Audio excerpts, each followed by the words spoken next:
Assalamualaikum warahmatullahi wabarakatuh ya, kembali lagi kita kawan-kawan semua ya. Bagaimana nih keadaan teman-teman semua nih? Nah, semoga kalian dalam keadaan sehat semua.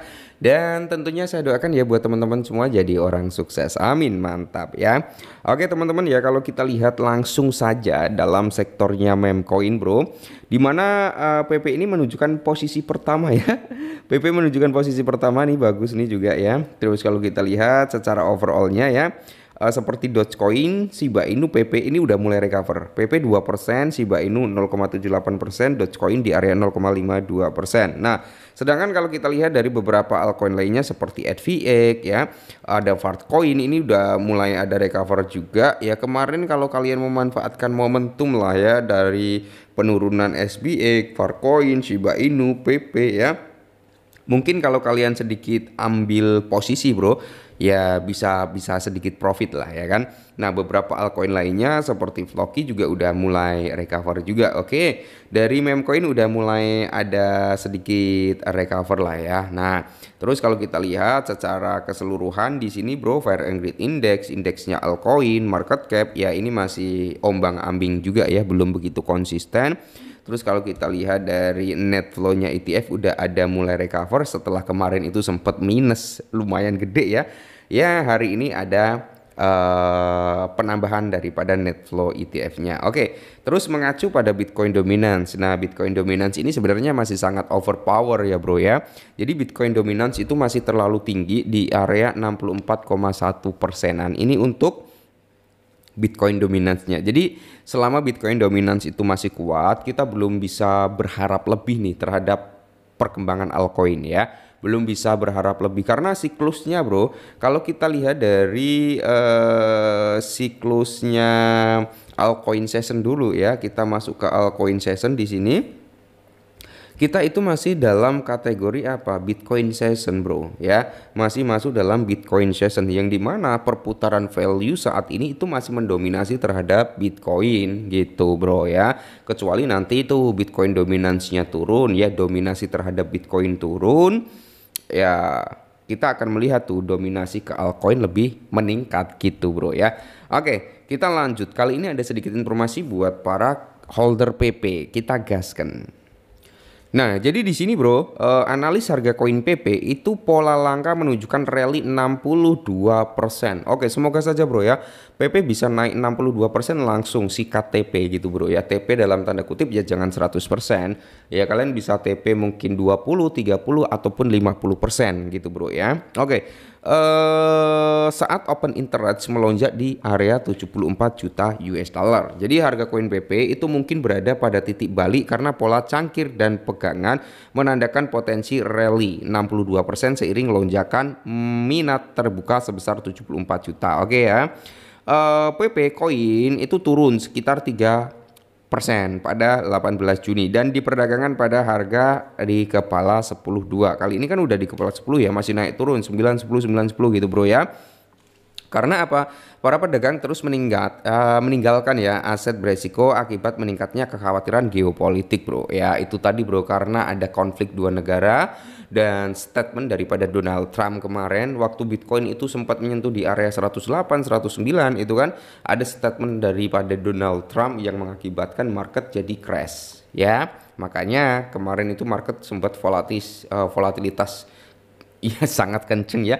Tiba-tiba Bitcoin crash ya, beberapa altcoin langsung Junam Palung Maria juga ada ya.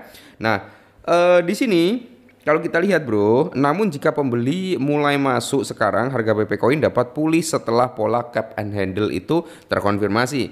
Nah, di mana yang menandakan bahwa rally 62% itu dapat segera terjadi. Sementara itu, minat terbuka koin meme ini telah melonjak sebesar 74 juta US dollar. Nah, dalam 2 hari terakhir yang menyoroti nih meningkatnya optimis di kalangan pedagang brother.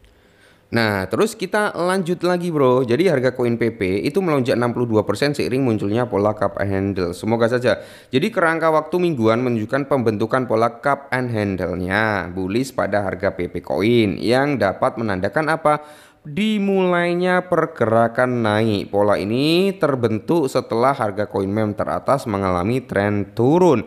Nah, PP mencoba melakukan pemulihan pada bulan April, tetapi kembali menghadapi penolakan pada level resisten di kepala 14 bro ya, yang mengakibatkan ya PP itu terombang-ambing juga gitu kan. Nah, oke, setelah itu pola ini akan matang jika harga koin PP dapat kembali ya kan membalik resisten pada saluran. Oke ya bro ya. Paralel menurun kemudian naik di atas kepala 14. Jika ini terjadi kan PP bisa mengalami recover gitu kan atau rally di kepala 67 yang dimana hal tersebut akan mendorong harga PP sampai di kepala 227 bro ya.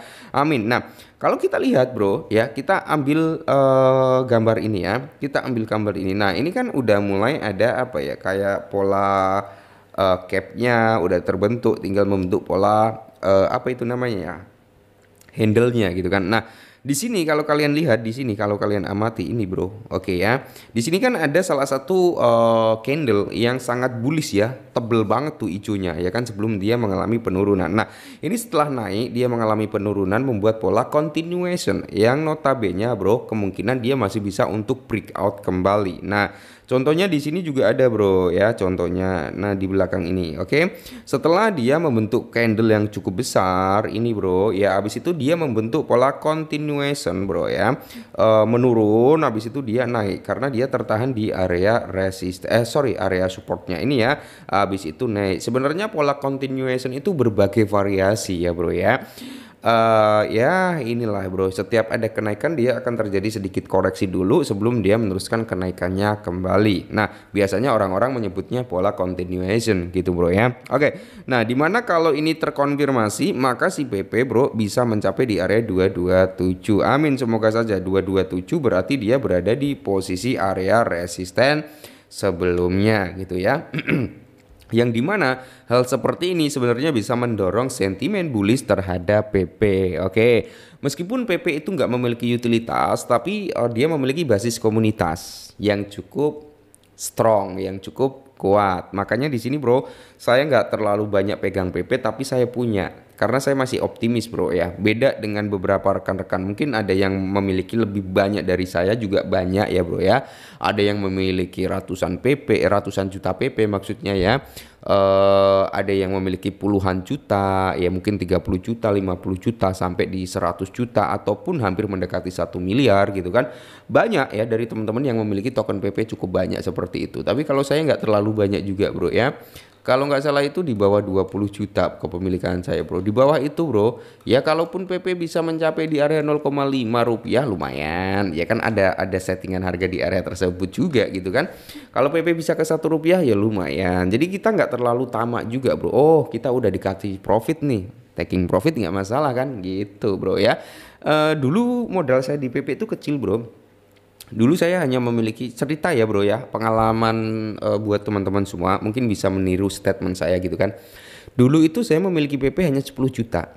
Awal-awal saya beli PP itu 10 juta token ya, bukan 10 juta rupiah. 10 juta token PP. Nah, itu saya set langsung tuh 5 juta PP itu saya set langsung di harga 1 rupiah waktu itu.